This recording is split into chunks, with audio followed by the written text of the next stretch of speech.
삼국지와 삼국지 연의에서 유래한 고사성어 35개를 총정리한 통합판입니다.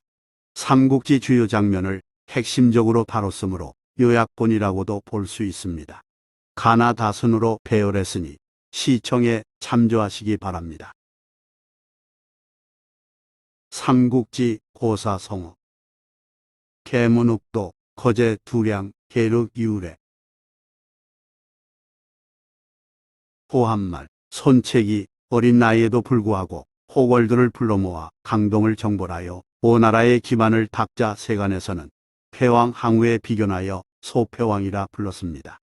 손책의 세력이 커지자 오군 태수 허공은 불안을 느꼈습니다. 하여 손책을 잡아 죽여 없애야 한다는 상서를 헌제에게 보냈습니다. 그런데 헌제에게 보낸 편지가 중도에서 손책에게 들어갔고 분노한 손책은 불같이 화내며 허공을 죽였습니다. 허공 집에 있던 식객 3명은 호곡지겁 달아났습니다. 하지만 이들은 자신들을 보살펴줬던 호공의 은혜를 잊지 않았으며 원수를 갚기 위해 기회를 노렸습니다. 손책이 어디를 자주 가는지 알아보세.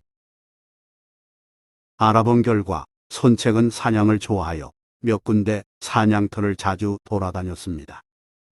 일정을 분석해보니 다음 사냥터를 대략 알겠군. 그곳에서 이를 도모하세. 3사람은 사냥터에서 기다렸다가 갑자기 손책을 공격했습니다. 손책은 얼굴에 큰 상처를 입은 채 가까스로 위기를 벗어났고 자신의 목숨을 노리던 3사람을 죽였습니다.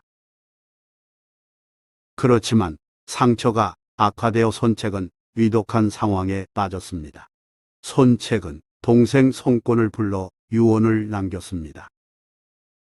병력을 이끌고 천하의 영웅들과 다투는 것은 내가 나만 못하지만 현인을 선발하고 능력 있는 자를 등용하여 강동을 지키는 것은 내가 너만 못하다. 이렇게 말한 손책은 그날 밤에 죽었는데 당시 불과 26세였습니다. 일설에는 손책이 거울에 자신의 얼굴을 비춰본 후 고함을 지르는 등 크게 분격하는 바람에 상처가 모두 파열되어 그날 밤에 죽었다고 합니다. 손권은 형의 죽음에 깊은 슬픔을 느껴 허망한 표정으로 마치 망부석처럼 움직이지 않았습니다. 그러자 손책의 가신 장소가 손권에게 다음과 같이 충고했습니다. 위급한 상황에서 하염없이 슬픔에만 잠겨 있으면 대문 열어놓고 도적을 부르는 격이 됩니다. 세상에는 욕심 많은 늑대가 가득합니다. 정신 차리십시오. 손권은 그 즉시 눈물을 닦고 일어나서 상복을 벗어 던졌습니다. 손권은 이후 군대를 순시하며 전열을 가다듬었으며 위나라, 총나라와 더불어 삼국시대를 열었습니다. 이 일화에서 유래된 계문욱도는 문을 열어 도둑을 맞이한다라는 뜻으로 긴박한 주위 상황을 깨닫지 못하고 스스로 화를 불러들임을 이르는 말로 쓰이고 있습니다. 거제 부양 유래 삼국시대 총나라가 오나라를 공격하기 위해 군사를 일으켰습니다. 위기를 느낀 오나라 왕 손권은 위나라의 구원을 요청했습니다. 도움이 필요한 건 사실이지만 국격을 훼손하는 게 없도록 말하라. 손권은 중대부 조자로 하여금 상대국에게 오나라 체면을 손상하는 일이 없게끔 처신하라고 단단히 일러 위나라에 보냈습니다. 알겠사옵니다. 저희를 얕보는 일 없도록 주의하겠습니다. 조자가 위나라에 도착하자 위나라 왕 조비가 오나라 국왕에 대해 어떤 사람인지 물었습니다. 이에 조자는 침착하게 대답했습니다. 총명과 지혜와 어질을 겸비했으며 뛰어난 계략을 가진 인물입니다. 조비는 그 말을 듣고 일부러 심하게 비웃었습니다. 도움 요청하러 온 것 같은데 무슨 말이냐는 의미였지요. 조자는 조급한 마음을 감춘 채 태연하게 말했습니다. 오나라는 100만 군대와 험악한 천연적 지형을 가지고 있어 아무런 두려움이 없습니다. 사실 조비의 비웃음은 상대 심리를 흔들기 위한 심리전이었습니다. 일반적으로 모욕을 받으면 욱해서 본능적인 반응을 보이니까요. 그럼에도 조자가 흔들림 없이 차분히 대답하자 조비는 속으로 감탄하며 다시 물었습니다. 그대와 같은 인물이 오나라에 얼마나 있소? 이에 조자가 이렇게 대답했습니다. 저와 같은 인물은 수레에 싣고 말로 재어야 할 정도로 많이 있습니다. 조비는 이 말을 듣고 재차 감탄했으며 오나라와의 군사 동맹에 응했습니다. 이 일화에서 유래한 거제두량은 수레에 싣고 말로 셈할 수 있을 정도, 헤아릴 수 없을 정도로 인재가 흔함을 표현할 때 쓰이고 있습니다. 계륵 유래. 후한말 헌제 24년 유비가 익주를 점령하고 한중을 평정하자 위나라 조조가 군대를 이끌고 공격해 왔습니다. 한중은 토지가 비옥하고 물산이 풍부한 전략 요충지였기 때문입니다. 두 진영은 몇 차례 전투를 치렀지만 어느 한쪽도 우위를 점하지 못하고 여러 달에 걸친 장기전 양상을 띄었습니다. 이때 유비의 군대는 제갈량 지휘에 따라 후방에 병참을 확보해 놓고 수비에 들어갔습니다. 이에 비해 장기전을 예상하지 못한 조조의 군대는 병참이 부족해 내부 질서가 무너졌고 탈영병이 속출했습니다. 큰일이로다. 조조의 군대는 공격과 수비 둘 다 불가능한 상태에 이르렀습니다. 그러던 어느 날 저녁 조조에게 닭국이 바쳐졌습니다. 그때 하우돈이 군막에 들어와 조조에게 야간 군호를 물었습니다. 군호는 군중에서 쓰는 암호를 이르는 말이며 야간의 어두운 상태에서 아군인지 파악하기 위한 용도로 날마다 새롭게 정해서 사용합니다. 조조는 입에서 나오는 대로 계륵이라고 내뱉었습니다. 계륵이라고 하라. 하우돈은 모든 군관에게 계륵이라고 명령을 하달했습니다. 부하들은 무슨 뜻인지 몰라 어리둥절하면서 그냥 그런가 보다 생각했습니다. 하지만 행군주부 양수는 다른 반응을 보였습니다. 양수는 전달된 계륵이라는 두 글자를 보고 수하 군사들에게 침을 꾸려 철수를 준비시켰습니다. 한 병사가 하우돈에게 이를 보고하자 크게 놀란 하우돈이 양수를 불러서 물었습니다. 공은 어찌하여 짐을 꾸렸소? 양수가 망설임 없이 대답했습니다. 오늘 저녁 군호를 보고 위왕께서 곧 군대를 물려 돌아가시리라는 것을 알았기 때문입니다. 무슨 근거로 그리 생각하오? 계륵은 먹자니 살점이 없고 버리기에는 맛이 있습니다. 위왕께서는 지금 상황을 닭갈비와 같다고 생각하시고 계시므로 조만간 군대를 철수하실 것입니다. 정말 그렇게 생각하오? 진격하자니 이길 수 없고 물러가자니 사람들의 비웃음이 두렵지만 여기 그대로 있자니 이익이 없습니다. 아마 내일이면 위왕께서 군사를 되돌릴 것입니다. 하우돈이 양수의 풀이에 tam복했을 때 양수가 이어 말했습니다. 그래서 떠날 때 허둥대지 않기 위해 먼저 짐을 꾸린 것입니다. 과연 조조는 며칠 뒤 철수 명령을 내렸으며 이미 양수가 철수 준비를 해놓은 터라 위나라 군대는 신속하게 철군할 수 있었습니다. 이 이야기에서 비롯된 계륵은 특별히 쓸모가 있는 것은 아니지만 그렇다고 버리기는 아까운 사물 또는 그러한 상황을 일컬을 때 쓰이고 있습니다. 진퇴양난처럼 난감한 것은 아니며 버려도 큰 손해는 없지만 버리기 아까운 사물을 비유할 때 씁니다. 삼국지 고사성어, 고육책, 공성계, 기대 취소. 호한말, 조조가 양자강 이북을 통일하고 강남의 오나라를 치려고 할 때 일입니다. 이때 오나라 성권은 형주 유비와 연합하여 위나라 조조 대군에 맞섰으며 추유를 연합군 총사령관으로 임명해 전투를 맡겼습니다. 중대한 전투의 책임을 맡은 사령관 주유는 고심했습니다. 적군에 비해 아군 병력이 상대적으로 너무 적어 정상적인 대적으로는 당해낼 수 없는 상황이었기 때문입니다. 묘책이 없을까? 이때 주유의 신복 황계가 찾아와 화공을 건의했습니다. 사실 주유도 같은 생각을 했지만 한 가지 어려움이 있었습니다. 그건 바로 주유의 진영에 있는 채중, 채와 형제였습니다. 채중, 채와 형제는 주유의 속임수에 걸린 조조가 이들의 형채모를 참살하고 뒤늦게 후회한 뒤 달래서 거짓으로 항복시킨 밀파 간첩이었습니다.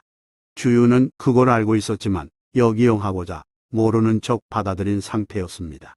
이런 상황에서 화공 작전을 논의하면 곧바로 내부 첩자를 통해 적군에게 전략이 노출될 우려가 컸습니다. 노련한 주유는 국리 끝에 거짓 항복으로 적을 속이는 사한계를 생각해냈습니다. 여기에는 조조가 거짓 투항을 진실로 믿도록 할 만한 상황이 필요했고, 주유는 여러 전략을 고찰한 끝에 보육책을 생각해냈습니다. 황계는 살같이 터지는 고통을 감내하겠다며 주유와 구체적 계략을 논의했습니다. 주유와 황계의 비밀 계획에 따라 참모들이 모인 작전 회의가 열렸고, 이 자리에서 황계는 항복하는 게 낫다고 주장했습니다. 분노한 주유는 곤장을 명령했으며 황계는 형틀에 묶여 엉덩이가 터지고 기절하도록 곤장을 맞았습니다. 피투성이가 된 황계는 밀사를 통해 조조에게 투항하겠다는 뜻을 밝혔습니다. 조조는 황계의 투항이 적군의 보육 책임을 간파했습니다. 하지만 채씨 형제를 비롯해 여러 간첩의 정보가 일치하자 곧 그 의심을 거두고 황계가 탄 투항 선박을 받아들이기로 약속했습니다. 그리고 약속된 날 황계는 투항 선단을 이끌고 조조의 대규모 선단에 다가간 다음 재빨리 기름에 불을 붙였습니다. 앗, 속임수다. 불이야. 신속히 적선을 떼어내라. 조조의 해군은 허둥거렸습니다. 그렇지만 아무 소용 없었습니다. 황계가 투항선 앞에 대못을 박아 놓았기에 조조의 배들은 꼼짝할 수 없었던 까닭입니다. 더구나 조조는 병사들의 뱃멀미를 줄이고자 수많은 배를 쇠사슬로 엮어놓은 상태였습니다. 불길은 금방 번졌고 조조의 대함대는 모조리 불에 타고 말았습니다. 그때를 노려 연합군 수군이 총공격하여 조조의 군사를 닥치는 대로 죽였습니다. 이로써 적벽 전투는 연합군의 대승리로 끝났습니다. 삼국지연의에 있는 이 일화에서 유래된 고육직 혹은 고육직에는 자기 몸에 고통을 가하는 괴라는 뜻입니다. 어려운 상황에서 자기 피해를 무릅쓰고서 어쩔 수 없이 택하는 방책입니다. 한편 적벽 전투의 경우 정사 삼국지에는 짧게 기록되어 있으며 조조 진영에 역병이 돌아 고전했다고 밝혔습니다. 이에 비해 나간중은 소설 삼국지연의에서 대규모 전투로 상세히 묘사하여 적벽대전 신화를 만들었습니다. 공성계 유래. 제갈량이 철수 계획을 세우고 소성현에 잠시 있을 때 일입니다. 사마이가 15만 대군을 거느린 채 다가온다는 긴급 보고가 들어왔습니다. 큰일 났습니다. 적군이 근처에 다다랐다고 합니다. 제갈량은 고심에 빠졌습니다. 대장군 위원을 다른 곳으로 파견했기에 당시 성에는 군사 5천 명밖에 없었기 때문입니다. 더구나 그나마 절반은 양초 운반용 일꾼인지라 실상은 병사 2,500명뿐이었습니다. 제갈량으로서는 맞서 싸울 수도 물러설 수도 없는 절박한 상황이었는데 제갈량은 일단 병사들에게 깃발을 감추고 북도 울리지 못하게 했습니다. 너희들은 인간인 복장으로 갈아입고 성문 앞을 청소하라. 제갈량은 무슨 생각인지 성문마다 군사 20명을 배치하고 백성 차림으로 분장시켜 물을 뿌리며 길거리를 깨끗이 청소하게 했습니다. 성문을 활짝 열어놓은 채 아무 일 없듯이 태평하게 행동하라. 누가 보면 마치 조조 대군을 이끄는 대도덕 사마이를 영접하는 분위기처럼 여겨졌습니다. 제갈량은 학창의를 입었습니다. 소매가 넓고 솔기가 갈라진 흰옷에 갈을 돌아가며 검은 헝겊을 넓게 된 학창의는 선비 옷입니다. 제갈량은 그런 옷차림으로 누대에 올라가 조용히 앉아 검은고를 연주했습니다. 그야말로 평화로운 정경이었습니다. 군사를 이끌고 성 앞에 당도한 사마이는 예상치 못한 풍경에 의아해했습니다. 위나라 군사들도 득박 상황에 어안이 봉봉해 성 안으로 들어가지 않았습니다. 사마이는 이런 상황을 보고 의심을 품었습니다. 제갈량은 무척 신중해서 위험한 계략을 쓴 적이 없는 인물이다. 그렇다면 나를 유인하려는 제갈량의 속임수가 분명하다. 분명 매복병이 있을 것이다. 사마이는 군사를 돌려 퇴각했습니다. 위나라 군대가 철수해서 사라지자 제갈량은 비로소 안도의 한숨을 내쉬며 말했습니다. 2번 다시 쓰지 못할 위험한 수였다. 숨죽이며 조용히 있던 병사와 백성들은 제갈량의 계책에 탄복했으며 당황하지 않고 과감한 명령을 내린 제갈량의 완벽한 승리였습니다. 나중에야 이 사실을 안 사마이는 뒤늦게 후회하며 탄식을 내뱉었습니다. 나는 도저히 제갈량을 따라갈 수 없구나. 삼국지에 기록된 이 이야기에 유래된 공성계는 직역하면 성을 비우는 꾀이며 허허실실 계책 중 하나입니다. 겉으로는 허세 부리지만 사실은 준비가 전혀 없는 것을 비유할 때 씁니다. 기대 취소 유래. 서기 194년 서주자사 도겸은 병이 깊은 상태에서 조조와 손책의 책동을 염려하여 죽기 전에 별가 미축에게 유언을 남겼습니다. 유비가 서주를 통치하도록 하라.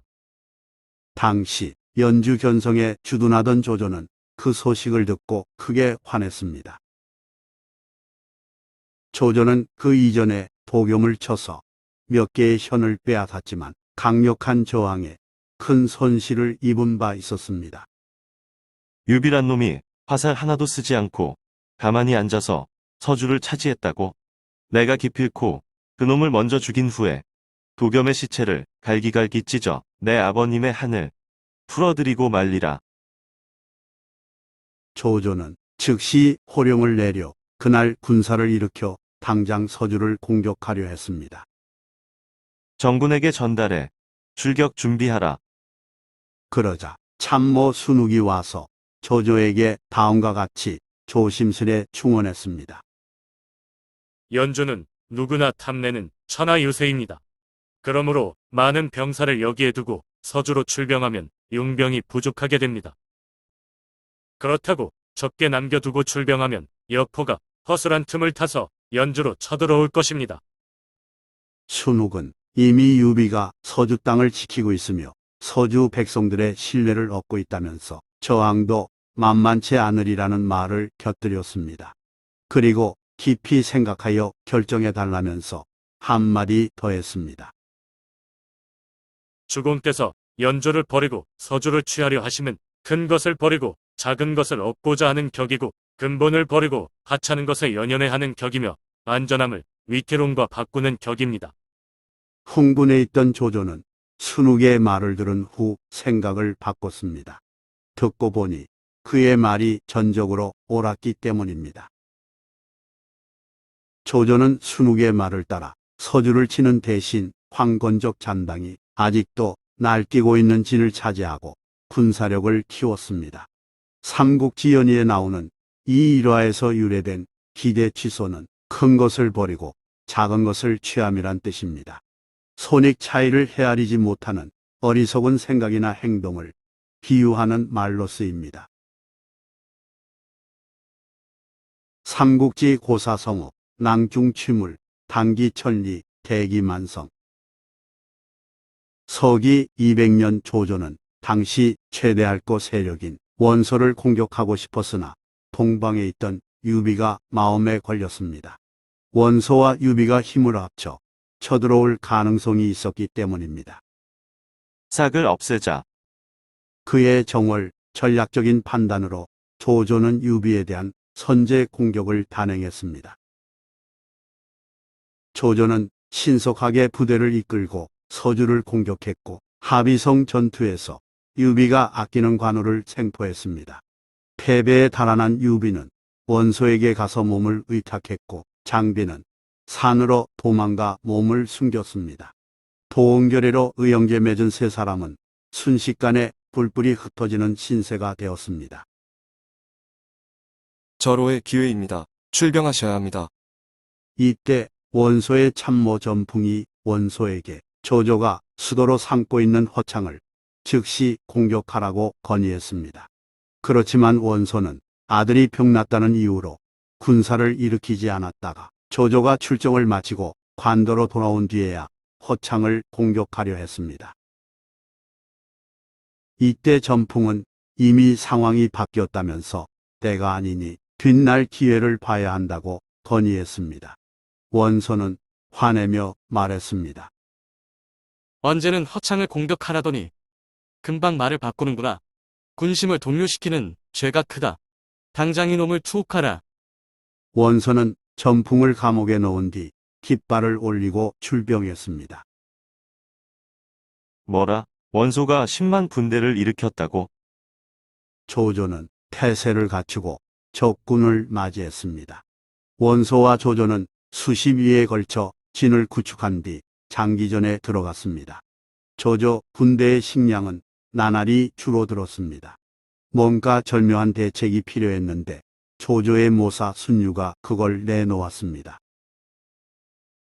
원소 근거지인 업성을 공격하는 척 하십시오. 원소는 틀림없이 군사를 되돌려 업성을 구하러 갈 것입니다. 일은 순유의 예상대로 흘러갔고 조조는 기습 공격을 감행하여 결과적으로 승리했습니다. 원소는 참모의 건책을 몇 차례 무시하는 오판을 저질렀고 부하들의 연이은 배신으로 참패했습니다. 조조가 1만 군사로 10만 군대를 물리친 이야기는 삼국지에 상세히 기술되어 있습니다. 이른바 관도대전 이후 조조는 위나라의 기틀을 다질 수 있었습니다. 한편 관도 전투에서 조조에게 귀빈 대우를 받던 관우는 적장 알량을 죽이고 그의 군대를 무너뜨리는 큰 공로를 세웠습니다. 이에 대해 나관중은 삼국지연의에서 다음과 같이 더욱 극적으로 묘사했습니다. 관운장은 적토마에 올라 적진으로 뛰어들었다. 적장 알량이 미쳐 손쓸 겨를도 없이 관운장의 청룡도가 번뜩였다. 관운장은 알량 머리를 매단 채 청룡도를 휘두르며 적진을 뚫고 나왔다. 관우가 원소 부하 알량의 목을 빼오자 조조와 모든 장수들이 관우를 칭찬했습니다. 관운장이 조조에게 알량 머리를 바쳤을 때 조조가 찬탄하여 말했습니다. 장군 무예는 참으로 신의 경지여. 이에 관운장이 겸손하게 말했습니다. 저의 재주는 그리 대단하지 않습니다. 제 아우 장비는 100만 대군 속에서도 적장에 목 취하기를 마치 제 주머니 속에 물건 꺼내듯 합니다. 이 일화에서 유래된 낭중취물은 주머니 속에 있는 물건을 취하다라는 뜻으로 아주 쉬운 일을 비유적으로 이루는 말입니다. 다시 말해 주머니 속에 물건을 꺼내는 것처럼 매우 손쉬운 일을 의미합니다. 탐낭취물이라고도 말합니다.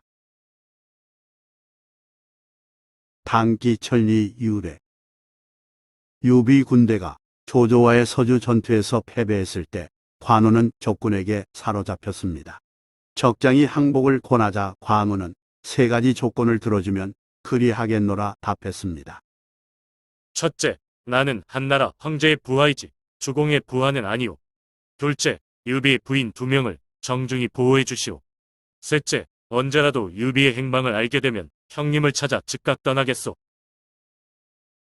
관우로부터 이런 조건을 들은 장녀는 본용으로 돌아와 조조에게 그대로 보고했습니다. 조조는 관우의 인품에 반했기에 조건을 모두 수락했고 관우를 극진히 대해주며 마음을 돌리려 애썼습니다. 사흘마다 잔치를 베풀던 조조는 어느 날 관우가 탄 말이 비쩍 마른 걸 보고 그 까닭을 물었습니다. 제 몸이 무거워 말이 견디지 못해서 그렇습니다. 그렇다면 내가 좋은 말 한 마리 선물하겠소. 조조는 온몸에 붉은 털이 난 건강한 말 한 피를 내주었습니다. 관우는 그 말이 유명한 적토마임을 알아보고 조조에게 2차례나 큰절을 올렸습니다. 관우가 무척이나 기뻐하며 좋아하자 조조가 물었습니다. 내가 공에게 아름다운 미녀나 금은 보화를 보냈을 때는 그런 반응을 보이지 않더니 말 한 필에 그리 좋아하는 까닭이 무엇이오? 그 말에 어떤 점이 그렇게 좋소? 관우는 망설임 없이 대답했습니다. 미녀나 금은 모아는 필요하지 않습니다. 그보다 적토마는 하루에 1000리를 달린다고 들었는데 형님 소식을 들으면 하루 만에 갈 수 있을 테니까요. 그 말을 듣고 조조는 속으로 적토마 선물을 후회했습니다. 어떻게든 관우의 마음을 돌리려 했는데 그렇게 하기 힘들 뿐만 아니라 달려나갈 도구를 안겨준 셈이 됐기 때문입니다. 이후 관도 전투가 벌어졌고 관우는 조조의 환대에 보답하고자 적토마를 타고 적장 알량의 목을 베어 조조에게 담례했습니다. 이때 관우는 당시 유비가 원소 밑에 있음을 알게 됐습니다. 관우는 조조에게 작별 인사를 하려 했습니다. 조조가 일부러 자리를 피하자 관우는 이별 편지를 남기고 길을 떠났습니다. 새로 입은 은혜가 두텁다고는 하지만 옛날 의리를 저버릴 수 없습니다. 관우는 적토마를 타고 유비가 있는 곳을 향해 내달렸습니다. 조조의 부하들이 후한을 염려해 관우를 뒤쫓으려 했으나 조조가 관우의 충성심을 칭찬하면서 놔두라고 말렸습니다. 삼국지연의에 있는 이 일화에서 유래된 단기천리는 말 하나를 타고 1000리를 내달리다라는 뜻이며 옛날 의리를 지키려고 먼 길 마다하지 않는 상황에 섰습니다. 대기만성 유래. 삼국시대 위나라에 최염이라는 장군이 있었습니다. 최염은 체격이 늠름할 뿐만 아니라 무장으로서도 능력이 뛰어났으며 일처리에 있어서 공명정대하고 성실하기로도 유명했습니다. 그런데 그의 사촌 동생 최림은 얼굴이 못생겼을 뿐만 아니라 뛰어난 능력이 보이지 않아 늘 사람들에게서 바보 취급을 당했습니다. 집안 어른들은 최림을 멸시하며 손가락질할 정도였습니다. 에이, 못난 놈. 형은 잘났는데 어째서 저놈은 저리도 바보 같을까? 그러나 단 한 사람, 최염은 예외였습니다. 최염은 동생 최림을 그렇게 생각하지 않았기에 감싸주면서 이렇게 말했습니다. 큰 종이나 솥은 쉽게 만들지 못합니다. 큰 재능도 마찬가지입니다. 완성까지 당연히 오랜 시일이 필요합니다. 두고 보세요. 최림은 훗날 틀림없이 큰 인물이 될 것입니다. 그런 말 덕분에 최림은 용기를 잃지 않고 살았습니다. 그리고 조조의 부름에 따라 오장으로 출발해서 계속 승진했고 나중에 천자를 보좌하는 삼공 중 한 사람이 되었습니다. 최림은 부임한 곳에서 치적을 남겨 백성의 존경을 받았는데 그는 제도 그 자체보다 제도를 운영하는 사람들의 자세가 더 중요하다 라고 주장했습니다. 삼국지에 기록된 위 일화에서 유래된 대기만성은 직역하면 큰 그릇을 만드는 데는 시간이 오래 걸린다라는 뜻입니다. 크게 될 사람은 성공이 늦음을 표현할 때 씁니다.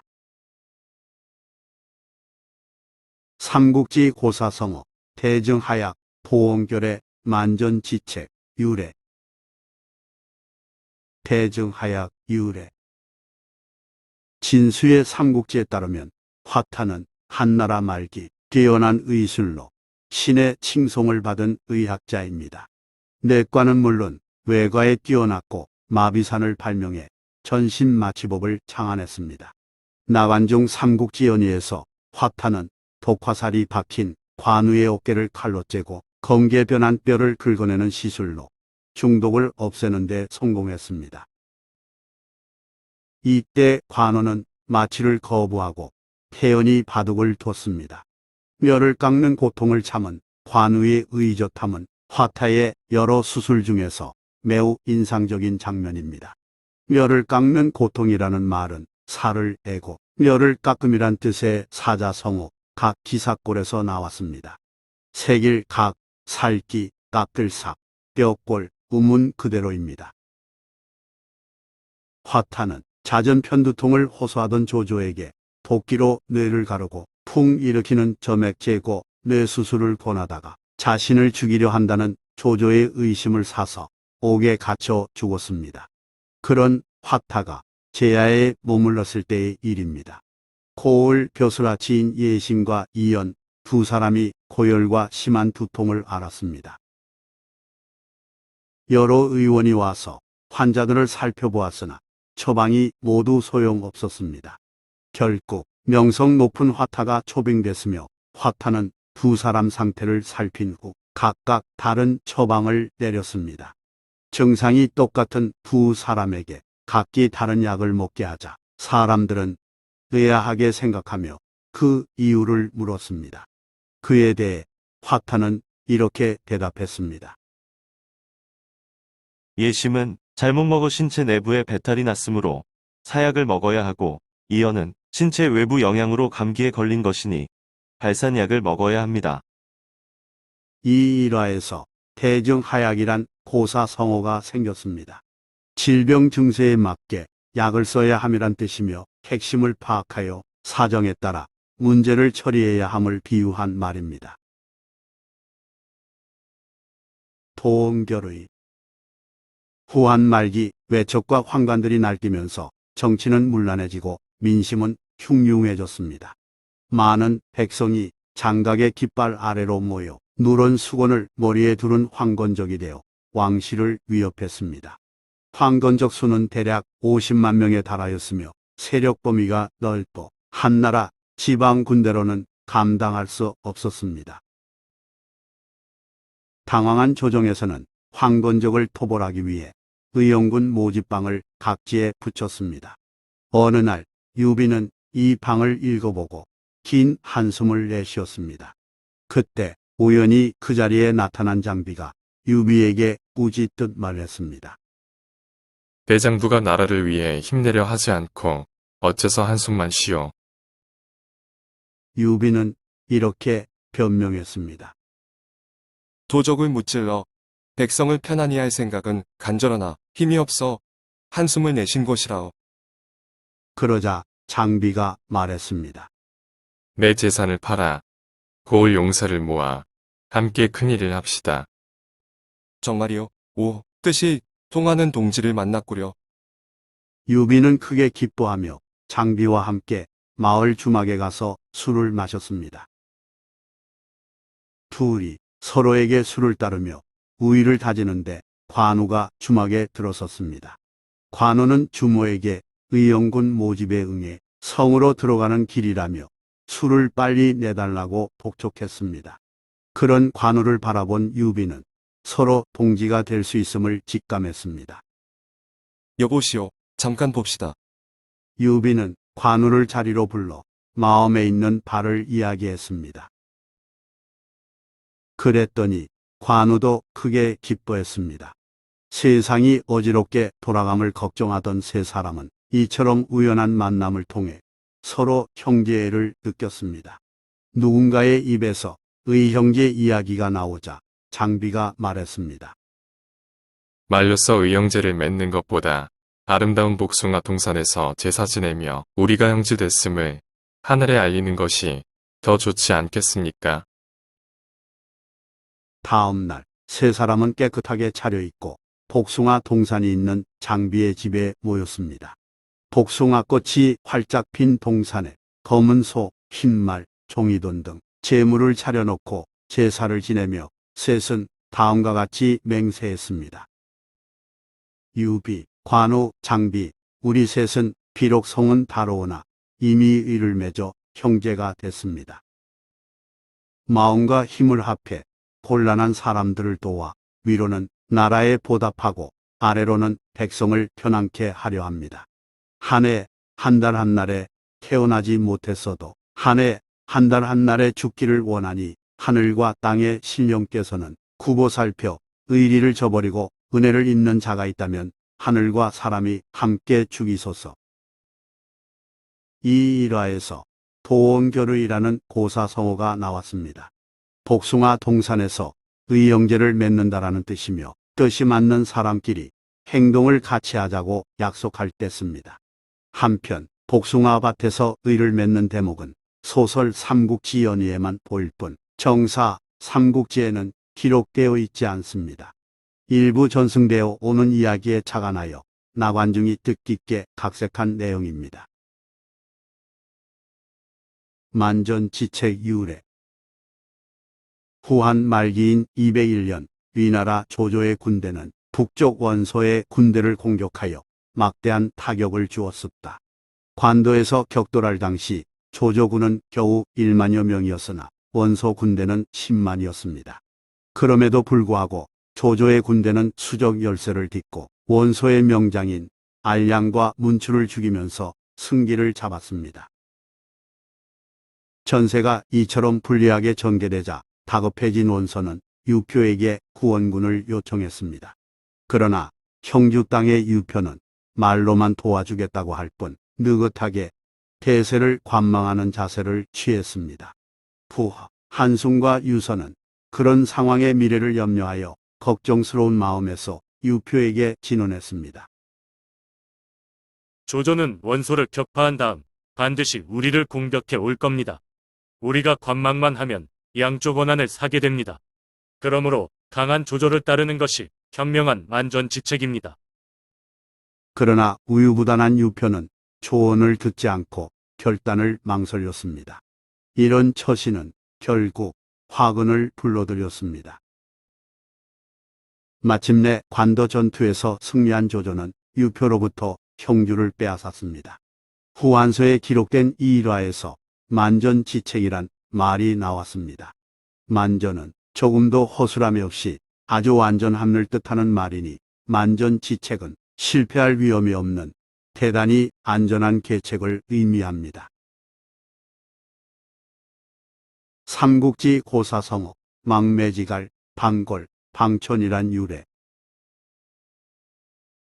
망매지갈 유래.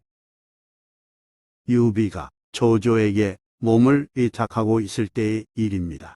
세상이 푸르름으로 가득한 어느 날 조조가 유비를 불러 반갑게 손을 잡으며 다음과 같이 말했습니다. 어서 오시오. 나는 조금 전 후원에서 익은 매실을 봤는데 문득 예전에 장수를 정벌할 때 일이 기억났다오. 하여 그대와 함께 담소하며 술이나 마시자고 불렀소. 그러하시군요. 유비가 화답하자 조조가 계속 말했습니다. 그때는 행군 도중 물이 떨어져 병사들의 고통이 아주 심했다오. 참으로 난감했는데 내게 문득 한 가지 묘안이 떠올랐다오. 어떤 묘안이었습니까?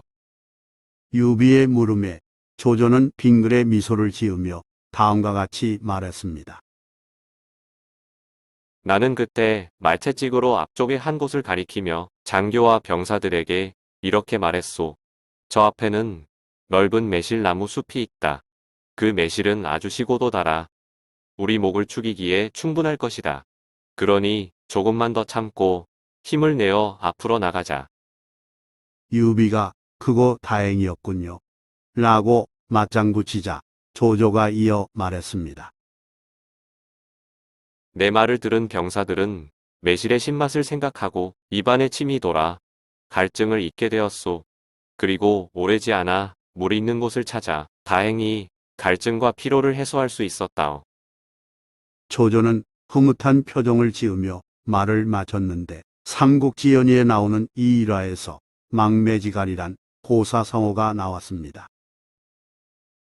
망매지갈은 매실을 바라보며 목마름을 해소한다는 뜻이며 공상으로 마음의 위안을 얻음을 이를 때 씁니다. 그런데 조조가 이런 말을 한 데는 이유가 있었습니다. 이룰 수 없는 목표를 환상으로 대신한다는 망매지갈 고사성어를 사용해 따라올 의사가 있는지 유비의 마음을 떠본 것입니다. 망매지갈 일화도 사실 조조의 체험이 아니라 유의경이 지은 세설신호에 나오는 내용입니다. 세설신호에 따르면 진을 세운 사마염이 오나라를 공격할 때 일입니다. 길을 잘못 들어 여기저기 헤매는 동안 병사들의 식수가 바닥이 났고 주위에서 물 있는 곳을 찾을 수 없었습니다. 병사들은 갈증이 심하여 한 걸음 움직이는 것도 힘겨워 보였습니다. 이때 사마염은 떼를 내어 다음과 같이 말했습니다. 여러분 힘을 냅시다. 조금만 참고 가면 저 언덕 너머에 매화나무 숲이 있어. 그곳에 가면 탐스러운 매실이 우리 갈증을 없애줄 것이오. 매실이란 말을 들은 병사들은 갑자기 입안에 침이 고여 갈증을 잊었습니다. 군사들은 군침을 삼키며 계속 행군하여 물이 있는 곳까지 갈 수 있었습니다. 그리고 진격해 오나라를 멸망시켰습니다. 여기에서 유래된 망매지갈은 거짓 사실로서 실제 욕망을 충족시킨다는 의미입니다. 한편 망매지갈은 매림지갈 혹은 망매의 갈이라고도 말합니다. 방걸 유래. 유비가 세운 족한에 용감하고 지략이 뛰어난 장수 위원이 있었습니다. 그는 용맹이 뛰어나고 제갈량의 북벌에도 참여해 공을 세웠습니다. 유비는 위원을 한중 태수에 임명했습니다. 이때 유비가 직무를 어떻게 수행할 것인지 묻자 위원은 호기롭게 말했습니다. 조조가 쳐들어온다면 왕을 위에 막고 비하, 장수가 군사 10만을 이끌고 쳐들어오면 섬멸할 것입니다. 위원의 대답에 유비와 주변 사람들이 감동했습니다. 하지만 위원은 오만함이 넘쳐 주변 사람들과 불화가 많았습니다. 자기 능력을 지나치게 과신한 탓에 대부분 상대방을 깔본 탓입니다. 한 예를 들면 227년 북벌 때 자신이 제안한 기습 협공이 제갈량에게 채택되지 않자 위원은 불만을 표출하며 제갈량을 겁쟁이라고 흉보았습니다. 그래서 제갈량은 위원을 조심스레 활용했습니다. 또한 제갈량은 위원의 목덜미에 거꾸로 솟아있는 뼈를 보고 장차 모반을 도모할지 모를 위험한 인물이라고 판단해 항상 주의했습니다. 훗날 방골이란 말이 여기에서 나왔습니다. 서기 234년 마지막 북벌 때의 일입니다. 어느 날 위원은 자신의 머리에 뿔 2개가 거꾸로 솟아있는 이상한 꿈을 꾸었습니다. 조직에게 해몽을 부탁했고 길몽이라는 답을 들었습니다. 전설의 동물, 기린에게 있는 뿔과 같은 것입니다. 하지만 조직이 해준 꿈풀이는 거짓말이었습니다. 조직은 위원의 평소 성품을 감안해 대충 둘러댔으며 다른 사람에게는 이렇게 말했습니다.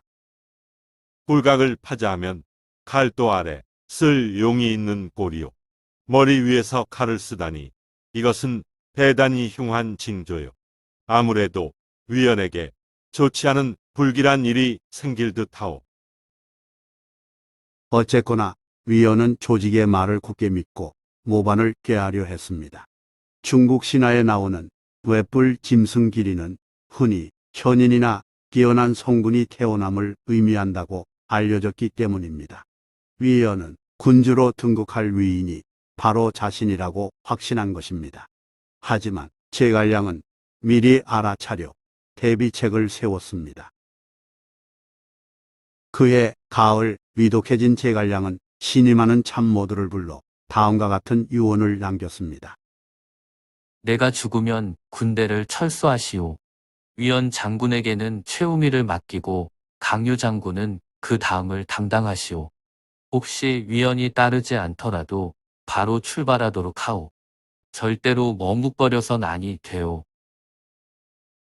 얼마 후 제갈량이 숨진 뒤 장사 양이는 위나라 군대 몰래 퇴각 준비를 하면서 사마 비위로 하여금 위원의 의중을 확인하도록 지시했습니다. 위원은 거부 의사를 밝히며 전진하겠노라 천명했습니다. 적당한 핑계를 대고 군중에서 빠져나온 비위는 양이에게 사실대로 보고했고 양이는 제갈량이 남긴 계획에 따라 철군에 나섰습니다. 하지만 해군 소식에 분노한 위원이 퇴각하려는 군대의 테러를 틀어막고 공격을 시도했습니다. 이때 퇴각군 선두에 선 왕평이 호통을 치자 위원의 장병들은 잘못을 깨닫고 흩어졌습니다. 위원도 도망쳤지만 뒤쫓아온 마대의 칼에 참수당했습니다. 위원의 불길한 꿈이 현실로 재현된 것입니다. 이 일화에서 연유한 방골, 즉 거꾸로 솟은 뼈는 모반을 상징하는 시각적 골상입니다. 그러나 삼국지 저자 진수는 위원이 결코 총나라를 모반하려는 의도는 없었다고 결론 내렸습니다. 하여 지금은 방골이란 단어를 권력이나 권위에 맹종하지 않고 저항하는 기계라는 뜻으로 쓰고 있습니다. 방촌이란 유래. 삼국시대 촉한의 서서는 본래 의협심 강한 장검 명수였으나 어느 날 칼을 버리고 학문에 정진했습니다. 서서는 여러 종류의 병법서를 독파하여 군사 전략 능력을 극대화했습니다. 서서는 사마위 밑에서 공부했고 제갈량, 맹건 등과 교제했으며 얼마 후 유비를 만나자 그의 참모가 되었습니다. 또한 이때 유비에게 자신보다 뛰어난 인물이라면서 제갈량을 청거했습니다. 유비는 서서에게 제갈량을 데려오라고 말했지만 서서는 그를 만날 수는 있으나 데려오지는 못합니다. 라고 말했습니다. 하여 유비는 3번이나 찾아간 끝에 제갈량을 참모로 모셨습니다. 서서는 서서 나름대로 탁월한 군사 전략가로서 유비를 도왔습니다. 유비는 조조와의 전투에서 연이어 승리했습니다. 그러자 유비에게 패한 조조가 서서의 비상한 재주를 탐냈습니다. 조조는 서서를 자기 편으로 끌어들인다면 유비와의 전쟁에서 승리할 수 있다고 확신했습니다. 그리하여 조조는 서서를 자기 사람으로 만들기 위해 부하를 보냈지만 거절당했습니다. 무슨 묘책이 없을까? 조조가 무척 아쉬워하자 조조의 모사꾼 정욱이 교묘한 때를 냈습니다. 그때 서서 어머니는 조조군 포로로 잡혀 있었는데 서서가 효자인 점을 악용해 작전을 짰습니다. 조조는 서서 어머니로 하여금 지금 인질로 붙잡혀 있으니 위나라의 귀수나라라는 내용의 편지를 아들에게 쓰도록 강요했습니다. 그러나 서서 어머니는 대범하고 배포가 큰 여자였습니다.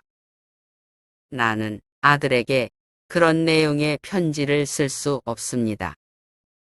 서서 어머니는 사사로운 감정에 얽매여 국가적인 큰일을 그르치게 만들어서는 안 된다고 판단하여 조조의 요구를 단호히 거절하였습니다. 조조는 그렇다고 단념하지 않았습니다. 어떤 방법을 찾아서라도 그녀 마음을 돌리도록 하라. 그래도 서서 어머니가 꿈쩍하지 않자 조조는 차선책을 찾아냈습니다. 그렇지, 이렇게 하도록 하라. 조조는 서서 어머니 필체를 교묘히 모방한 편지를 서서에게 보냈습니다.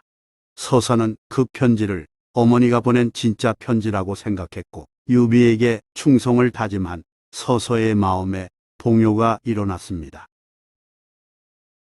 서서는 마음이 편치 않기에 유비와의 작별 결단을 내렸습니다.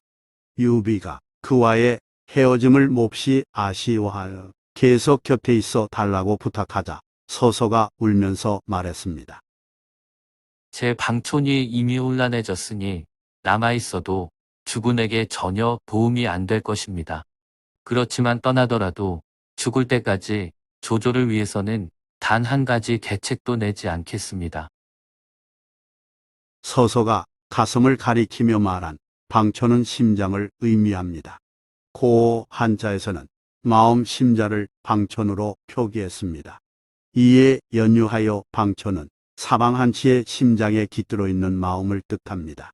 방촌이라는 직역하면 한치 사방의 넓이가 어지럽다라는 뜻으로 좁은 면적에 마음이 흐트러졌음을 나타냅니다.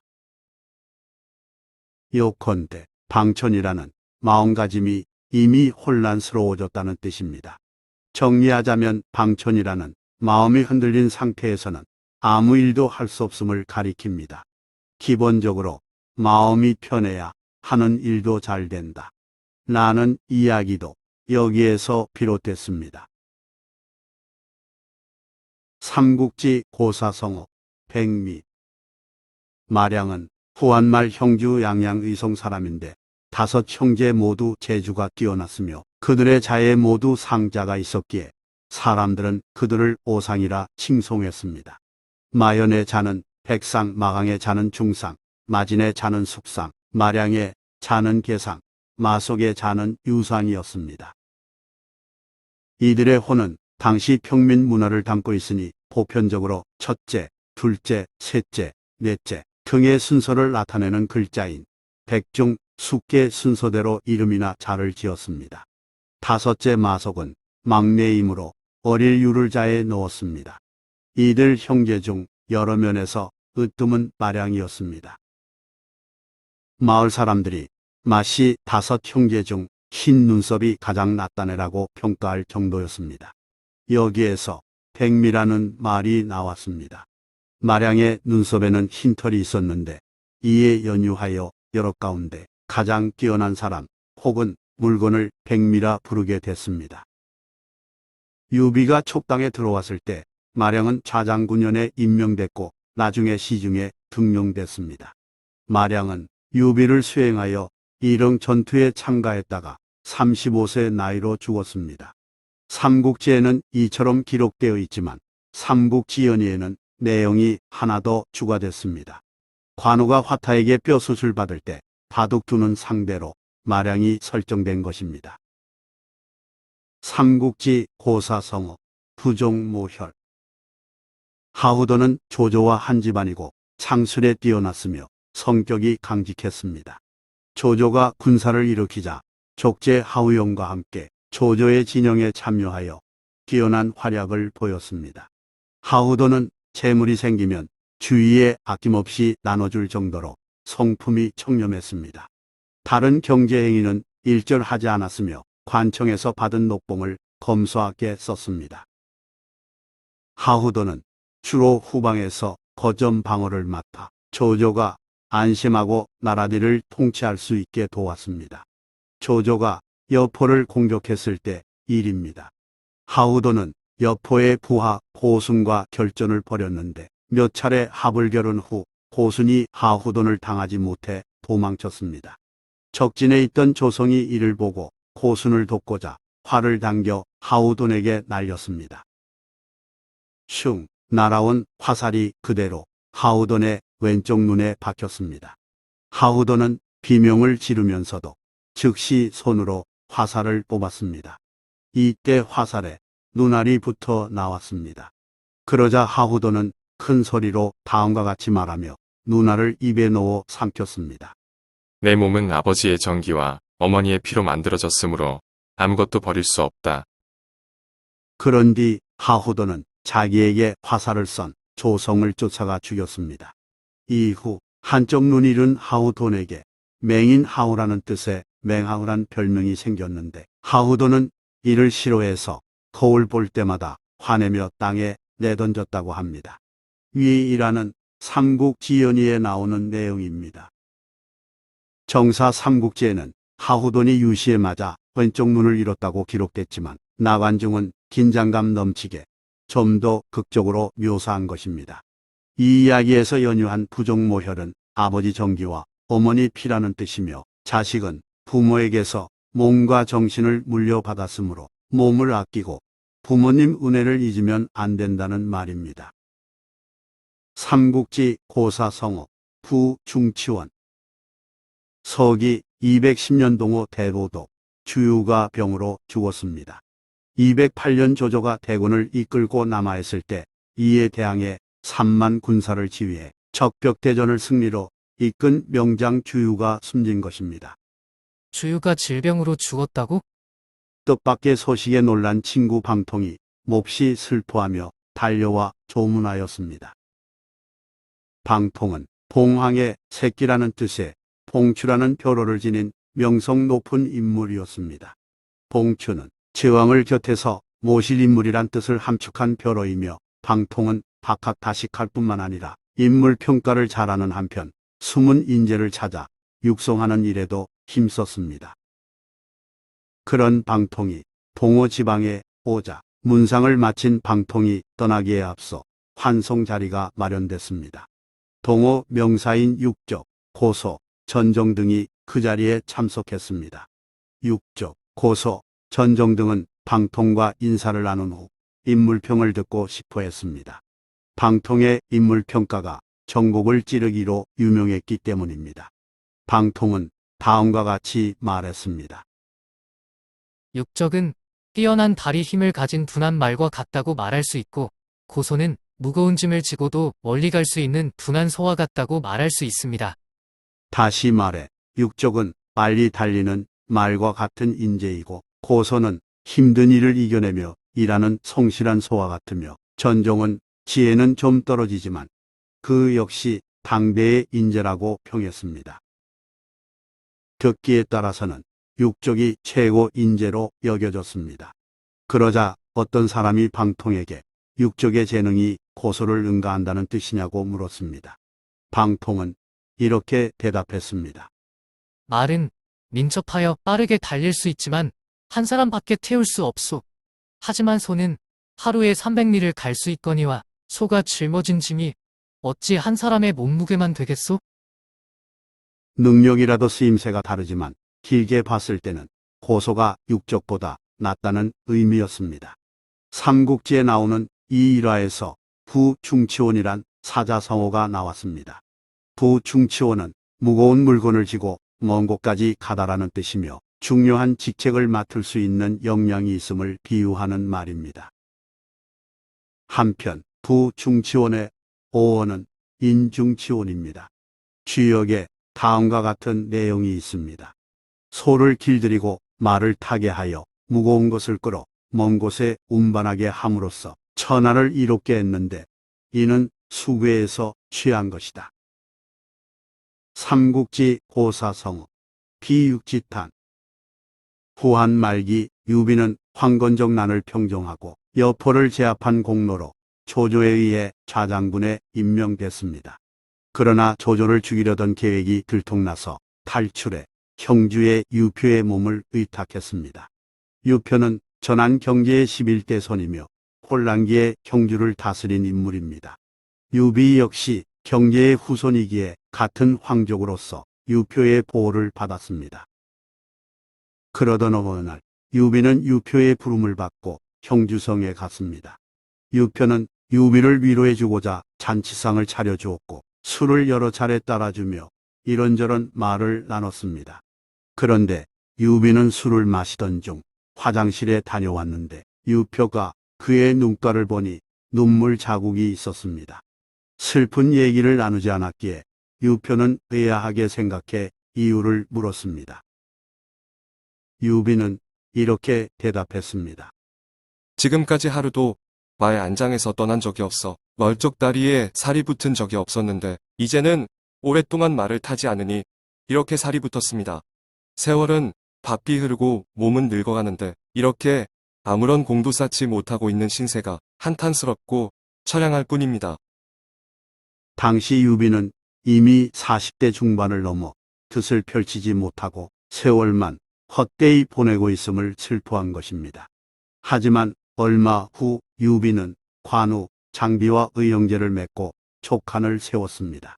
이 일화에서 연유한 비육지탄은 널쩍다리에 살이 붙어 있음을 탄식한다라는 뜻으로 이룬 것 없는 허송 세월을 한탄함을 나타내는 말입니다. 다시 말하면 비육지타는 스스로 재능이 있다고 생각하는 사람이 자기 재능을 제대로 발휘할 기회를 만나지 못하여 헛되이 세월만 보낼 때 탄식하며 쓰는 말입니다. 삼국지 고사성어 상고초려. 유비는 관우, 장비와 의형제를 맺은 뒤인 서기 221년 유능한 참모의 필요성을 절감했습니다.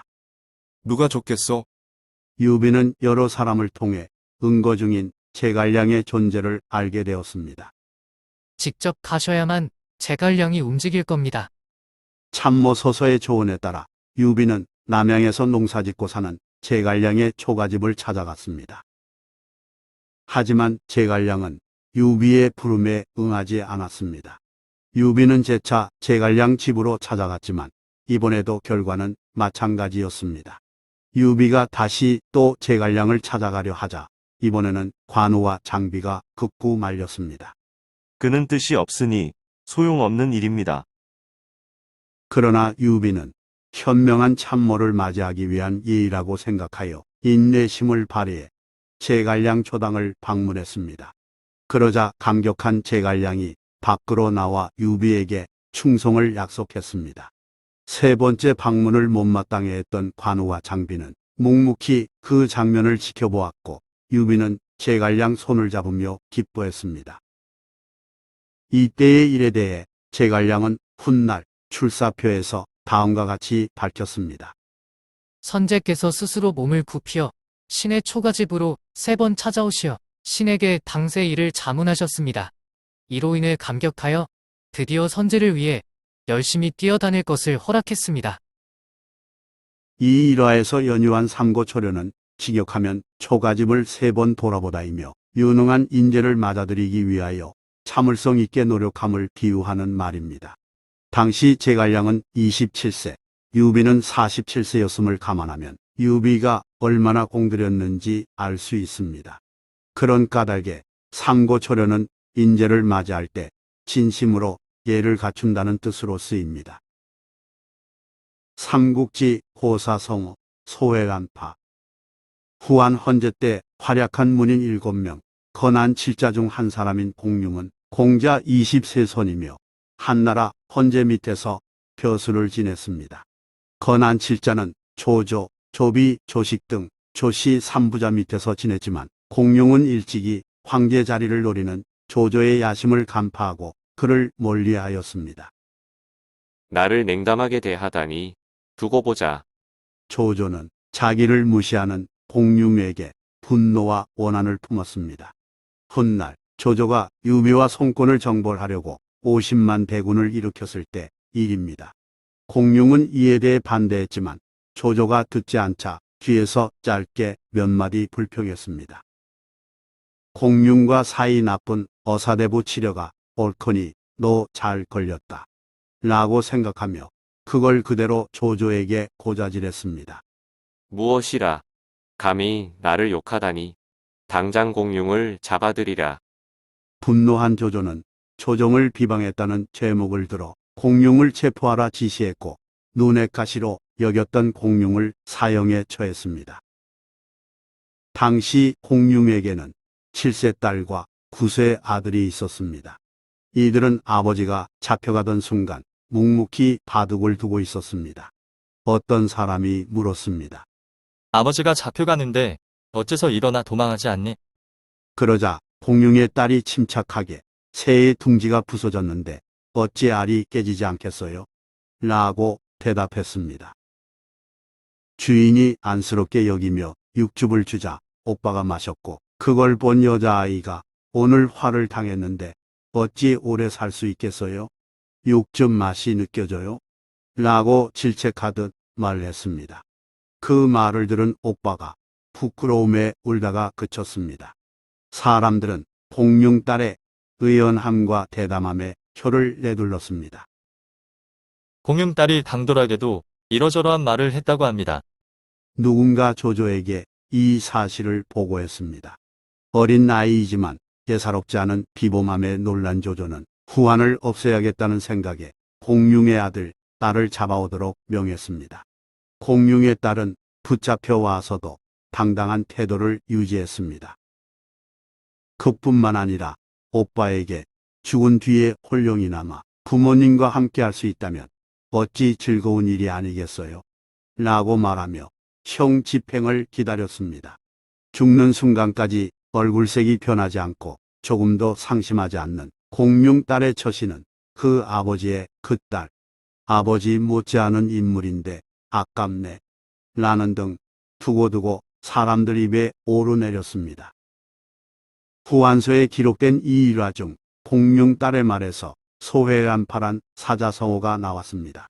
소회란파는 새 둥지가 헐리면 알이 깨진다.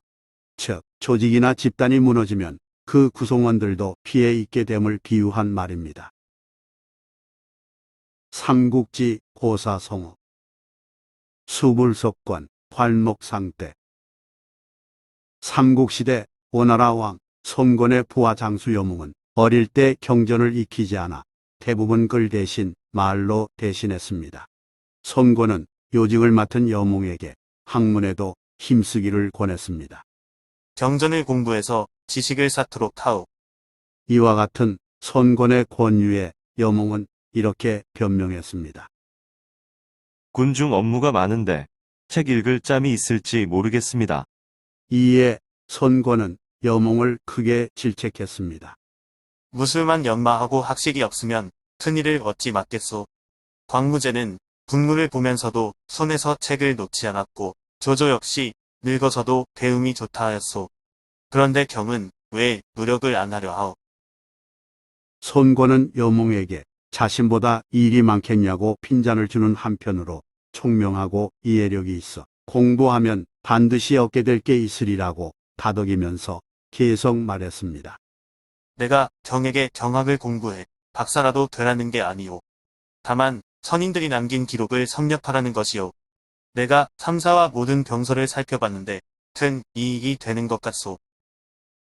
알겠사옵니다. 제가 생각이 짧았습니다. 손권의 질책과 격려는 여몽의 마음을 움직였습니다. 여몽은 부끄러움을 느끼고 그날부터 열심히 공부했고 어느 사이 그 경지가 옛 학자들을 뛰어넘었습니다. 그러던 어느 날 평소 여몽을 무식하다고 경시한 재상 노숙이 여몽과 대화를 나눈 뒤 깜짝 놀랐습니다. 여몽의 학식이 풍부해졌고 여러 방책을 제시할 만큼 전략가였음을 그에 느꼈기 때문입니다. 노숙은 자리에서 일어나 여몽의 등을 두드리며 이렇게 칭찬했습니다. 단지 무용만 있는 줄 알았는데 이제 와 보니 참으로 박학다식하오. 예전 그 동호의 여몽이 아니구려. 이에 여몽은 여유로운 미소를 지으면서 다음과 같이 말했습니다. 선비라면 사흘을 떨어져 있다 만났을 때 눈을 비비고 다시 봐야 할 정도로 달라져 있어야 하는 법입니다. 이후 재상 노숙이 죽은 뒤 여몽은 손권을 보좌하여 국력을 키우는 데 힘썼습니다. 여몽은 총나라 관우를 사로잡는 등 여러 공을 세워 오나라 백성에게 명장으로 추앙받았습니다. 삼국지에 기록된 위일화에서 수불석권과 괄목상대라는 고사성어가 나왔습니다. 수불석권은 손에서 책을 놓지 않는다라는 뜻으로 열심히 공부함을 이르는 말입니다. 괄목상대는 눈을 비비고 상대방을 본다라는 뜻으로 남의 학식이나 재주가 놀랄 만큼 향상됐음을 이르는 말입니다. 이전과 다른 사람으로 느껴질 만큼 성장하고 발전했을 때 쓰는 표현입니다. 수어지교, 여어득수. 후한 마력 유비는 삼고초려로 제갈량을 신야성으로 모신 후 마치 스승 대하듯 정성껏 대접했습니다. 둘은 함께 밥 먹고 잠잤으며 잠시도 떨어지지 않고 나라지를 의논했습니다. 당시 위나라 조조는 강북을 평정했고 오나라 손권은 강동에 근거를 둔 채 각각 세력을 강화하고 있었습니다. 하지만 유비는 확실한 근거지를 확보하지 못한 상태였습니다. 이때 제갈량은 유비에게 몇 가지 계책을 말했습니다. 형주와 입주를 제압해 근거지로 삼고 일단 서쪽 윤과 화목하고 남쪽 월을 회유해 후한을 없애야 합니다. 유비는 제갈량의 지략에 힘입어 천신만고 끝에 촉한을 건국했으며 위나라 조조, 오나라 선건과 더불어 삼국 정립 형세를 이루었습니다. 상황이 이러니 유비는 제갈량을 존경했고 제갈량도 유비의 두터운 대우에 감복하여 충성을 다했습니다. 두 사람의 정은 나날이 깊어졌고 유비는 제갈량에게 가르침을 받은 다음에 모든 일을 결정했습니다. 이에 대해 유비와 결의 형제를 맺은 관우와 장비는 제갈량에 대한 유비의 태도가 지나치다고 생각하고 종종 불평하더니 급기야 공명을 너무 높이 평가한 것이 아니냐며 불만을 터뜨렸습니다. 신예가 알면 얼마나 알겠습니까? 더구나 나이도 한참 어린 젊은이인데 말입니다. 그때 제갈량은 27세로 유비보다 20세나 연하였습니다. 관우와 장비 눈에 제갈량은 애성이로 보였습니다. 그러자 유비는 제갈량과의 사귐이 수어지교라면서 이렇게 말했습니다. 자네들은 모르는 것이 있네. 내가 제갈량을 얻게 된 것은 물고기가 물을 얻은 것 같다네. 자네들은 더 이상 말을 마시게. 관우와 장비는 그제서야 불평을 그쳤습니다. 삼국지 제갈량전에 기록된 이 일화에서 수어지교, 여득수 두 사자성어가 생겼습니다. 수어지교는 직역하면 물과 물고기의 사귐이고 물고기가 물을 떠나서 잠시도 살 수 없음과 같은 이치로 매우 밀접한 관계를 비유하는 말입니다. 떨어질 수 없는 관계라는 뜻입니다. 또한 여득수는 물고기가 물을 만난 것과 같다라는 뜻이며 마음에 맞는 사람을 얻거나 자신에게 매우 적합한 환경을 얻게 됨을 비유한 말입니다. 식소 4번 서기 234년 제갈량은 10만 대군을 이끌고 위나라 사마이와 오장원에서 대치했습니다. 제갈량은 이전에도 몇 차례 북보를 감행했지만 군량 문제로 실패한 바 있었습니다. 하여 제갈량은 군대를 나누고 둔전제를 실시해 휴전 중에는 군인으로 하여금 농사를 짓도록 했습니다. 기본적으로 제갈량은 사마이를 끌어내어 빨리 승패를 결정지으려 했습니다. 하지만 중다를 자로 쓰는 사마이는 제갈량의 속전속결을 간파해 일부러 지구전을 택했습니다. 제갈량이 지치면 분명히 조급한 마음에 무리수를 둘 터이니 그때까지 수비만 하자.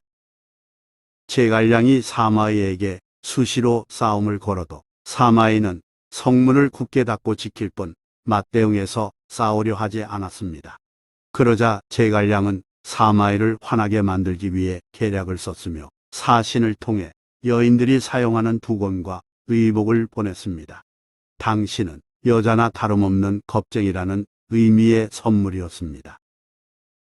그러나 사마이는 제갈량의 꾀에 넘어가지 않았습니다.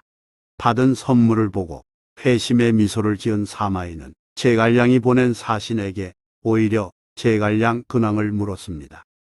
공명의 침식과 업무는 번잡하오. 아니면 간단하오. 일 처리는 어떻게 하시오? 그에 대해 사자가 이렇게 대답했습니다. 승상은 날마다 새벽 일찍 일어나고 밤늦게 주무십니다. 그리고 거의 20대 이상은 직접 일일이 살피십니다. 드시는 것은 하루에 몇 대를 넘기지 않습니다. 사신이 돌아간 뒤 사마이는 주변 사람들에게 말했습니다. 음식은 너무 적게 먹고 일은 번거로우니 제갈량이 어찌 오래 지탱할 수 있겠는가? 기다리던 사신이 돌아오자 제갈량이 물었습니다. 선물에 대한 중달의 반응은 어떠했는가? 여자 옷을 보고도 화내지 않았습니다. 중달이 달리 한 말은 없었는가? 사자는 들은 대로 전했습니다. 그러자 제갈량은 탄식하며 말했습니다. 그는 나를 잘 알고 있구나.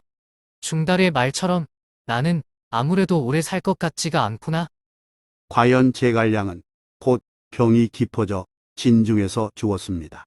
진서 선제기에 나오는 이 일화에서 식소 4번이란 사자성어가 나왔습니다.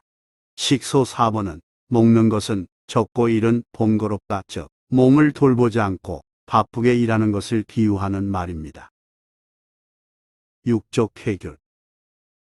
육적은 후한 말기에 활동한 관료이자 학자입니다. 육적은 유비 참모 방통으로부터 둔한 말이라 할 만하나 매우 빠른 발이 있다라고 평가받은 인물입니다. 육적 나이 6살 때 국왕에서 당대 명문고족 원술을 찾아가 인사한 적이 있습니다.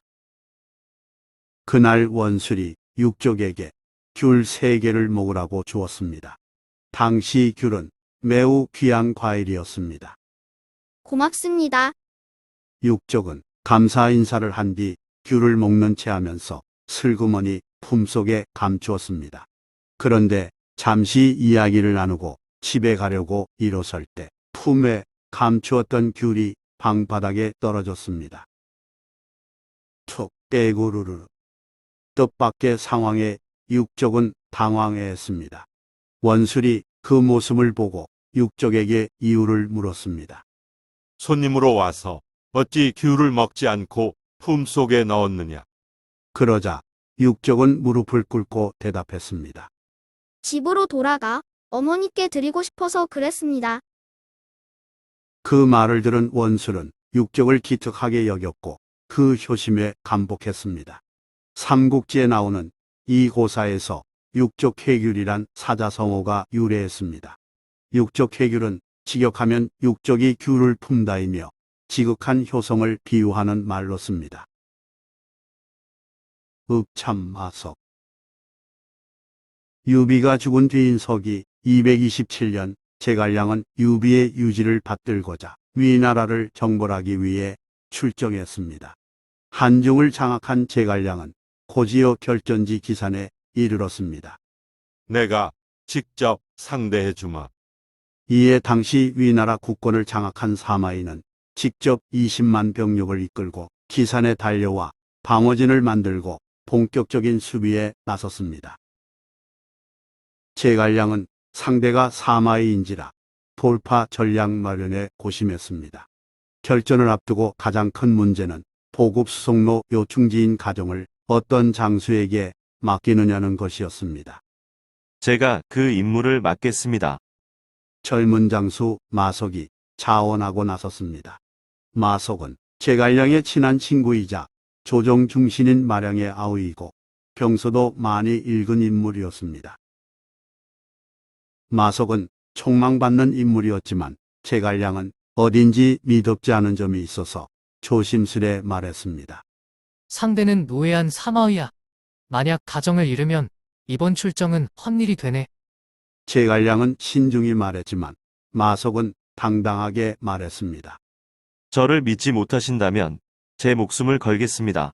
만약 실패할 경우 차명에 처하더라도 원망하지 않겠습니다. 그런 마석을 바라보면서 제갈량은 결단을 내리며 말했습니다. 그렇게까지 말하니 어쩔 수 없구나. 다만 군율에는 사사로운 정이 통하지 않음을 명심하라. 이어 제갈량은 마석에게 전략을 지시했습니다. 지형지물을 10분 이용해 길을 굳게 지켜 위나라군이 접근하지 못하도록 하라. 절대로 섣불리 자리를 움직이지 말라. 제갈량은 마석에게 자신의 지시대로 따르라며 신신당부했습니다. 그러나 마석은 현지에 도착해서 지세를 살펴보고는 제갈량의 작전은 현실성이 부족하다고 생각했습니다.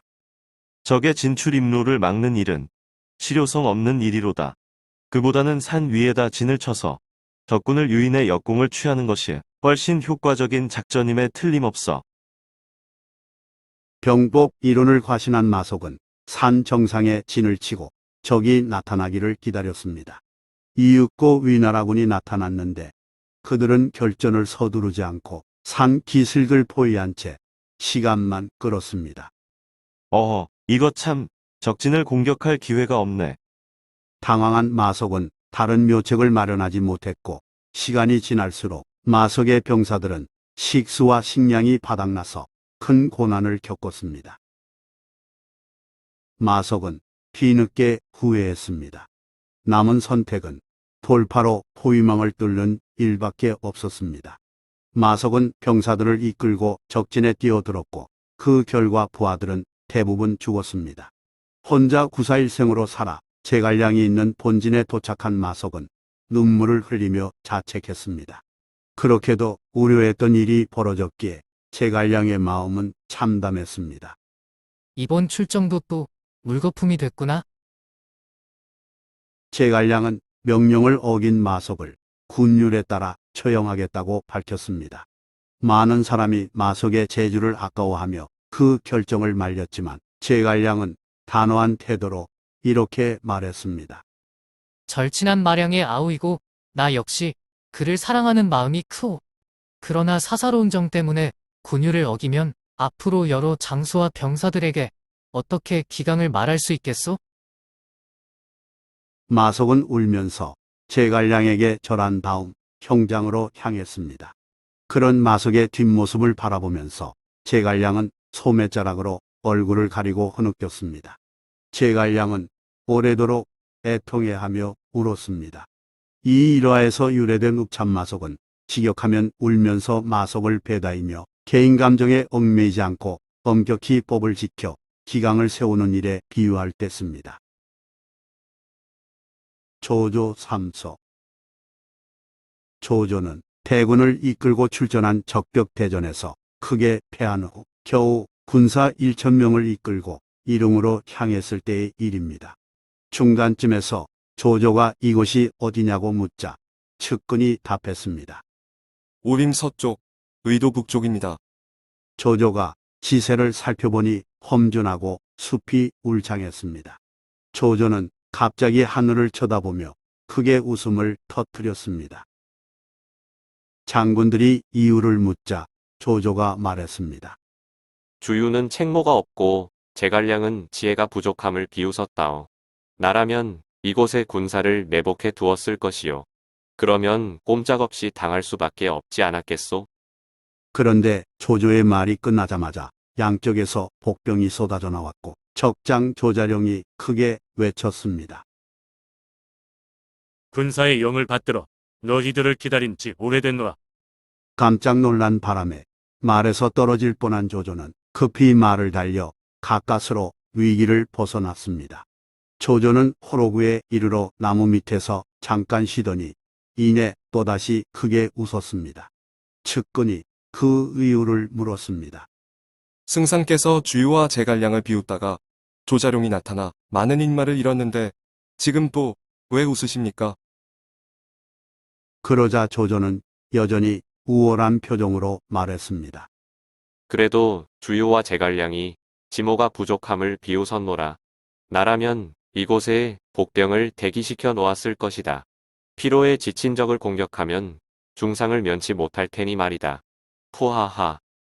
그 순간 앞뒤에서 적병들이 함성을 지르며 나타났습니다. 이번에는 장비가 큰 소리로 외쳤습니다. 역적 조조야, 어디로 달아나느냐. 놀란 조조는 갑옷을 버리고 급히 말 위에 올라 있는 힘을 다해 달려 화영도에 이르렀습니다. 장군들이 잠깐 쉬자고 했지만 조조는 몇 리를 더 가더니 말 위에서 채찍을 높이 들고 크게 웃으며 말했습니다. 주유와 제갈량의 지략이 뛰어나다고 하지만 내가 보기엔 무능하도다. 이런 곳에 약간의 군사만 매복시켰더라도 우리는 속수무책이 됐을 테니 말이다. 푸하하. 그때였습니다. 무서운 포성과 함께 양쪽에서 군사 500명이 나타났습니다. 관우가 청룡도를 들고 적토마를 탄 채 조조의 앞길을 막았습니다. 빠져나갈 길이 없음을 확인한 조조는 관우에게 지난날 자신이 돌봐줬던 예정과 의리를 호소했습니다. 마음이 약해진 관우는 제갈량의 당부도 무시한 채 조조에게 길을 내줬고 조조는 그 틈으로 간신히 도망쳤습니다. 삼국지연의에 나오는 이 이야기는 조조가 오판과 실언을 거듭하면서도 자신을 최고로 여기는 오만한 자임을 강조하고 있습니다. 그리고 이 일화에서 조조 삼소라는 사자성어가 나왔습니다. 조조 삼소는 직역하면 조조가 3번 웃음이며 자기 분수를 모르고 자만하여 남을 비웃거나 눈앞에 닥쳐올 재앙을 알지 못하고 교만하게 구는 것을 비유하는 말로 씁니다. 출사표. 서기 223년 유비는 파란만장한 생을 마감하면서 제갈량에게 후사를 부탁했습니다. 제갈량은 17세 나이로 왕위에 오른 유선을 보좌하여 내정과 외정을 맡아 처리했습니다. 그리고 제갈량은 227년부터 지속적인 북벌을 일으켜 위나라를 공략했는데 이는 반드시 북방을 수복하라는 유비의 유언을 받들어 따르기 위한 일이었습니다. 제갈량은 첫 출정에 앞서 유선에게 출사표를 올렸습니다. 출사표는 군대를 일으키며 임금에게 올리는 글이란 뜻의 상소문이며 첫 문장은 신, 양, 아래옵니다. 로 시작합니다. 제갈량은 출병하는 날 아침 유선 앞에 나아가 바친 출사표에서 군대를 출병하게 된 이유를 비롯해 분야별로 현명한 신하들을 추천하고 그 밖에 간곡한 당부의 말을 적었습니다. 이처럼 본래 출사표는 출병할 때 그 뜻을 적어서 임금에게 올리던 글을 의미했습니다. 하지만 요즘에는 선거에 나서는 정치인이나 운동선수가 출전에 임하는 소감의 뜻으로 많이 쓰고 있습니다. 7.7금 서기 223년 유비가 사망한 후 제갈량은 남만 정벌에 나섰습니다. 북쪽 위나라 정벌을 계획하고 있는데 남쪽에서 반란을 일으켰기 때문입니다. 북쪽을 치기 전에 남만부터 정리하고자 제갈량은 계략을 썼어 남만 우두머리 맹획을 생포했는데 붙잡힌 맹획은 몹시 분해했습니다. 제갈량은 느꼈습니다. 오랑캐가 절대적으로 따르는 맹획을 죽인다고 해결될 일이 아니겠구나? 이때 제갈량 휘하에 있던 마석도 비슷한 취지로 건의했습니다. 어리석은 소견이 있으니 승상께서 헤아려 들어주셨으면 합니다. 제갈량이 고개를 끄덕이자 마석이 이어 말했습니다. 남만은 멀리 떨어져 있는 데다 산세가 험준함을 믿고 복종하지 않은 지 이미 오래됐습니다. 비록 이번에 제압한다 해도 우리가 돌아가면 내일 또다시 배반할 것입니다. 나도 그렇게 예상하오. 그래서? 감히 아래건대 용병은 마음공략이 상책이며 성을 공략하는 것은 하책입니다. 승상께서는 그들의 마음을 복종시켜야 할 것입니다. 제갈량은 마석의 의견에 감탄하여 동감을 나타냈습니다. 하여 제갈량은 맹획을 잘 달랜 다음에 풀어주었습니다. 그렇지만 맹획은 전열을 재정비하여 또다시 반란을 일으켰습니다. 제갈량은 또 작전을 짜서 맹획을 쉽게 생포했고 맹획이 억울해하면 놓아주었습니다. 이런 일이 몇 차례 반복되자 지켜보던 여러 장수들이 남만의 괴수를 풀어주는 이유를 물었습니다. 이에 제갈량이 웃으며 대답했습니다. 내가 맹획을 사로잡는 것은 주머니 속 물건을 꺼내는 것만큼 쉬운 일이오. 맹획이 진심으로 항복해야만 남만이 평정될 것이기에 그렇게 했소. 이런 일이 무려 7차례나 반복된 끝에야 간복한 맹획이 진심으로 항복했습니다. 앞으로는 더 이상 대항하지 않겠습니다. 제갈량은 맹획에게 관직을 주고 일을 마무리했습니다. 삼국지연의에 나오는 이 일화에서 연유하여 7.7금이란 사자성어가 나왔습니다. 7.7금은 상대방을 마음대로 다룸을 이루는 말입니다. 한편 7.7금은 소설에 나오는 호구이고 실제 사실은 아닙니다. 정사 삼국지에는 다음과 같이 간략히 기술되어 있습니다. 3년 봄 제갈량이 군사를 거느리고 출정해 가을에 남만을 평정했다. 그럼에도 불구하고 중국 한족 입장에서 남쪽 야만인 우두머리를 쥐락펴락 갖고 노는 묘사가 흥미진진하기에 7.7금 고사성어는 오늘날 널리 쓰이고 있습니다. 한편으로 7.7금은 관대한 포용력을 보여주는 말이기도 합니다. 비슷한 맥락에서 7.7금은 상대방이 진심으로 머리 숙여 들어오기를 기다리는 인내를 비유하기도 합니다. 파죽지세 위나라 정치가 사마의 손자 사마염은 서기 265년 스스로 제위에 올라 국호를 진으로 바꾸고 자신을 무제라 칭했습니다. 이 나라를 역사에서는 서진이라고 합니다. 삼국시대 세 나라 위초고 중 위와 촉은 끝났고 오나라만 남쪽에서 그 명맥을 유지하고 있었습니다. 장수 중에 두예가 오나라를 토벌하자고 무제에게 진언했습니다. 몇몇 신하들은 이 계획이 무모하다고 비판했지만 무제는 두예를 대장군으로 임명한 후 출병을 명했습니다. 두예가 지휘하는 20만 대군은 무서운 기세로 여러 지역을 차례로 점령했습니다. 서기 280년 2월 무창을 점령한 두예는 오나라를 일격에 멸망시킬 작전을 세웠습니다.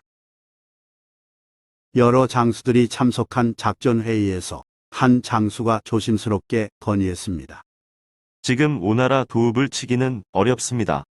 잦은 봄비로 강물은 불어날 테고 언제 전염병이 발생할지 모르기 때문입니다. 일단 철군했다가 겨울에 다시 공격하는 것이 어떻겠습니까? 이 의견에 찬성하는 장수들이 많았지만 두예는 엄중한 표정으로 단호히 말했습니다. 그건 안 될 말이요. 지금 아곤의 사기는 마치 대나무를 쪼개는 기세와 같단 말이요.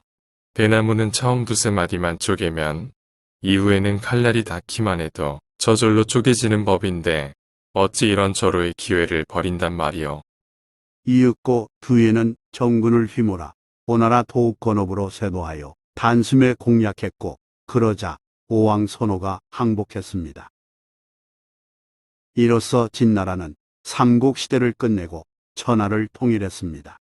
진서 두예전에 나오는 이야기에서 파죽지세란 사자성어가 나왔습니다. 징역하면 대나무를 쪼개는 기세라는 뜻이며 거침없는 맹렬한 기세를 이르는 말입니다.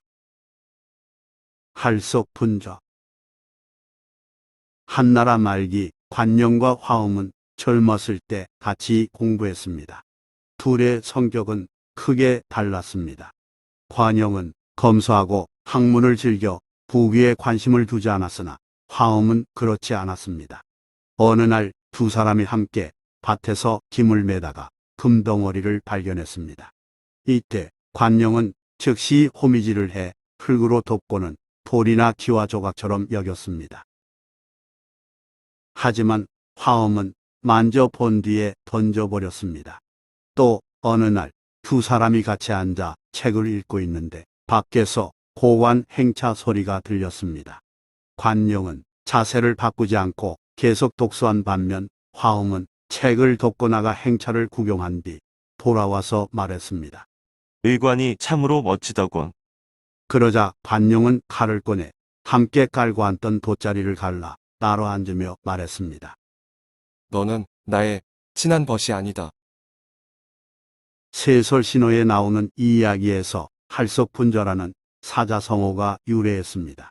징역하면 자리를 갈라서 따로 앉음이란 뜻이고 친한 사람과의 절교를 이루는 말입니다. 한편 훗날 화엄은 오나라 손책 휘하에 있다가 위나라 조비를 도와 한나라를 찬탈하고 영화를 누렸습니다.